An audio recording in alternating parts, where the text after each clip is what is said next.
ಮಾಸ್ತಿಯಲ್ಲಿ ಅದ್ದೂರಿ 70ನೇ ಕನ್ನಡ ರಾಜ್ಯೋತ್ಸವ ನೂತನ ಬಸ್ಗಳಿಗೆ ಚಾಲನೆ. ಮಾಸ್ತಿ ಕನ್ನಡದ ಆಸ್ತಿಯಲ್ಲಿ 70ನೇ ಕನ್ನಡ ರಾಜ್ಯೋತ್ಸವವನ್ನು ಕದಂಬ ಕನ್ನಡ ಕಲಾ ಸಂಘದ ವತಿಯಿಂದ ಭವ್ಯವಾಗಿ ಆಚರಿಸಲಾಯಿತು. ಕಾರ್ಯಕ್ರಮದ ಉದ್ಘಾಟನೆಯೊಂದಿಗೆ ಸಾಂಸ್ಕೃತಿಕ ಕಲಾ ತಂಡಗಳ ಮೆರವಣಿಗೆ ನಡೆಯಿತು. ಇದೇ ಸಂದರ್ಭದಲ್ಲಿ ಮಾಸ್ತಿ ಬೇರ್ಕಿ ಸರ್ಜಾಪುರ ಮಾರ್ಗವಾಗಿ ಬೆಂಗಳೂರು ಹಾಗೂ ಮಾಸ್ತಿ ಮಾಲೂರು ಶಿವಾರಪಟ್ಟಣ ಮಾರ್ಗವಾಗಿ ಮಿಂಡಳ್ಳಿ ಗ್ರಾಮಕ್ಕೆ ನೂತನ ಬಸ್ಗಳಿಗೆ ಜನಪ್ರಿಯ ಶಾಸಕ ಕೆ.ವೈ. ನಂಜೇಗೌಡ ಅವರು ಚಾಲನೆ ನೀಡಿದರು. ಕಾರ್ಯಕ್ರಮದಲ್ಲಿ ಮಾಲೂರು ತಹಶೀಲ್ದಾರ್ ಎಂ.ವಿ. ರೂಪಾ, ಓಂ ಪ್ರಕಾಶ್ ಗೌಡ, ಮಾಸ್ತಿ ಪೊಲೀಸ್ ನಿರೀಕ್ಷಕ ಎಚ್.ಎಂ. ವಿಜಯ ನರಸಿಂಹ, ಮಾಲೂರಿನ ಯೋಜನಾ ಪ್ರಾಧಿಕಾರಿ ಅಧ್ಯಕ್ಷರು ಅಕ್ರಂ ಪಾಷಾ, ಕೆಪಿಎಸ್ ರಾಜ್ಯ ಪ್ರಧಾನ ಕಾರ್ಯದರ್ಶಿ ಯುವ ಕಾಂಗ್ರೆಸ್ ಸುನಿಲ್ ನಂಜೇಗೌಡ, ಹಲವು ಮುಖಂಡರು ಮತ್ತು ಕಾರ್ಯಕರ್ತರು ಭಾಗವಹಿಸಿದ್ದರು. ಪುಷ್ಪ ಎಸ್.ವಿ.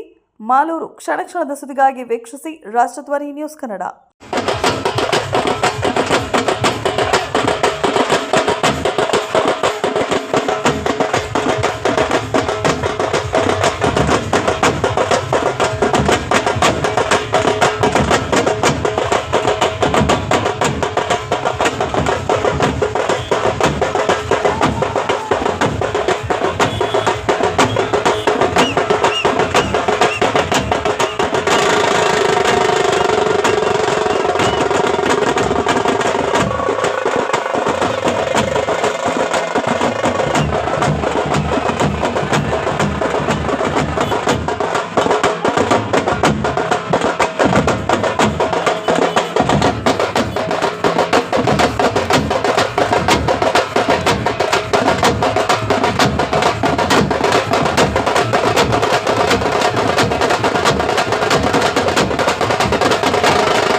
ವರ್ಷದಲ್ಲಿ ಅದನ್ನು ವರ್ಷ ಕೂಡ ಈ ಕನ್ನಡ ರಾಜ್ಯೋತ್ಸವ ಕಾರ್ಯಕ್ರಮವನ್ನು ಕೋಲಾರ ಜಿಲ್ಲೆಯಲ್ಲಿ ಮಾಲೂರು ಬಿಟ್ಟರೆ ಮಾಸ್ತಿನೇ ಒಂದು ವಿಶೇಷವಾಗಿ ಕನ್ನಡ ರಾಜ್ಯೋತ್ಸವವನ್ನು ಪಕ್ಷಾತೀತವಾಗಿ ಜಾತ್ಯತೀತವಾಗಿ ಎಲ್ಲರೂ ಒಟ್ಟಿಗೆ ಸೇರಿಕೊಂಡು ಕನ್ನಡ ರಾಜ್ಯೋತ್ಸವ ಕಾರ್ಯಕ್ರಮವನ್ನು ಆಚರಣೆ ಮಾಡ್ಕೊಂಡು ಬರ್ತಾ ಇದ್ದಾರೆ.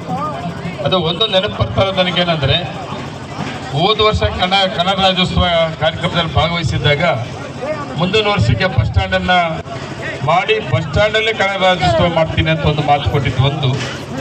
ಇನ್ನೊಂದು ತುಂಬ ಹಳೇ ಒಂದು ನೆನಪು ಮತ್ತು ಹಳೆ ಡಿಮ್ಯಾಂಡ್ಸು ಕೂಡ ಏನು, ಒಂದು ಮಾಸ್ತಿಯಿಂದ ಸರ್ಜಾಪುರ, ಬಾಗಲೂರು ಸರ್ಜಾಪುರದಿಂದ ಬೆಂಗಳೂರಿಗೆ,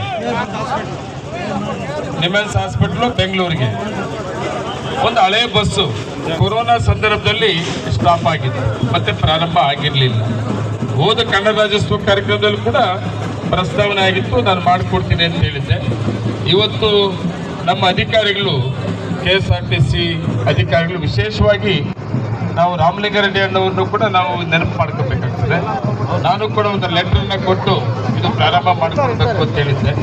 ಇವತ್ತು ಹಳೆ ಬಸ್ ಏನು ನಿಂತಿತ್ತು, ಇವತ್ತು ಉದ್ಘಾಟನೆ ಕನ್ನಡ ರಾಜ್ಯೋತ್ಸವ ಕಾರ್ಯಕ್ರಮದಲ್ಲಿ ನೂತನವಾಗಿ ಹೊಸದಾಗಿ ಆಗಿರುವಂಥ ಬಸ್ ಸ್ಟ್ಯಾಂಡು, ಇದು ನನ್ನ ಪ್ರಕಾರ ಹೊಸ ರೂಟ್ ಇದೆ, ಇವತ್ತು ಪ್ರಾರಂಭ ಆಗ್ತಾ ಇದೆ. ಇದ್ರ ಜೊತೆಯಲ್ಲಿ ಇನ್ನೊಂದು ಡಿಮ್ಯಾಂಡ್ಸು, ಮಾಲೂರು ತಾಲೂಕಲ್ಲಿ ಮಿಂಡಳ್ಳಿ ಮತ್ತು ಶಿವಾರಪಟ್ಟಣ ಅಲ್ಲಿ ಮೊದಲು ಬಸ್ ಹಾಲ್ಟ್ ಇತ್ತಂತೆ, ಅದು ಇದೇ ಸೇಮ್ ನಿಂತಿತ್ತಂತೆ, ಅದನ್ನು ಕೂಡ ಇವತ್ತಿಂದ ಪ್ರಾರಂಭ ಮಾಡ್ತಾ ಇದ್ದೀವಿ.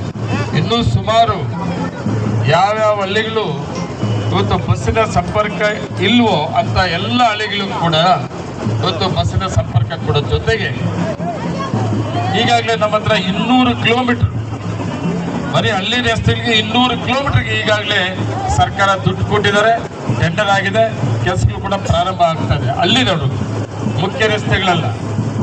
ಇವತ್ತು ಮಾಲೂರಿಂದ ಮಾಸ್ತಿವರೆಗೂ ಆ ರಸ್ತೆ ಬೇರೆ, ಮತ್ತೆ ಮಾಲೂರಿಂದ ಟೇಕಲಿಂದ ಬಂಗಾರಪೇಟೆ ರಸ್ತೆ ಬೇರೆ, ಮತ್ತೆ ಮಾಲೂರಿಂದ ಕೋಲಾರ ರಸ್ತೆ ಬೇರೆ, ಮತ್ತೆ ಕೋಲಾರಿಂದ ಟೇಕಲ್ಲಿಂದ ಮಾಸ್ತಿ ಆ ರಸ್ತೆ ಬೇರೆ, ಅದು PWA ರಸ್ತೆಗೆ ಸಂಬಂಧಪಟ್ಟಂಥವು. ಅವು ಕೂಡ ಎಲ್ಲ ಪ್ರಾರಂಭ ಆಗಿದೆ. ಇವತ್ತು ಮಾಲೂರಿಂದ ಮಾಸ್ತಿ ರಸ್ತೆ ಕೂಡ ಪ್ರಾರಂಭ ಆಗಿದೆ.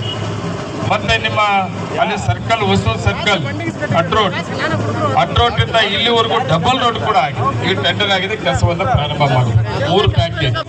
ಒಂದು ಪ್ಯಾಕೇಜ್ ಈಗಾಗಲೇ ಕೆಲಸ ಮುಗಿತಾ ಬರ್ತಾ ಇದೆ. ಎಲ್ಲಿಂದ ಮಾಲೂರಿಂದ ನನ್ನ ಪ್ರಕಾರ ಕುಡಿನೂರುವರೆಗೂ ಕೆಲಸ ಕಂಪ್ಲೀಟ್ ಆಗ್ತಾ ಬರ್ತಾ ಇದೆ.